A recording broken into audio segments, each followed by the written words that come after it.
Hello everyone, in this video I will show you how to fix Wi-Fi keeps turning off on Realme 16 Pro. Let's start the video. First of all, if you want to fix this problem, so restart device, just click and hold side power button and reset device from here. After reset device, you will see your problem is solved. But if it not solved, so you will check your internet connection is work properly.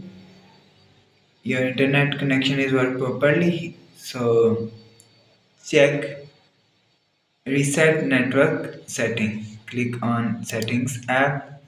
Now in settings scroll down to end.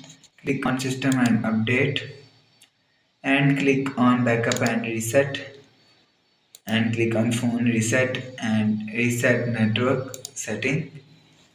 Enter your phone pin and click on reset. So after click on reset, go back to home screen. You will see your problem is solved. But if it's still not solved, again click on settings app, scroll down to and click on system and update and click on software update. You will check your software update is latest.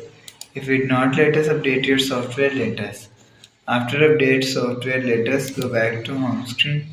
So that's how you can fix keep turning off on Realme 16 Pro. If you like the video, please subscribe. Thanks for watching.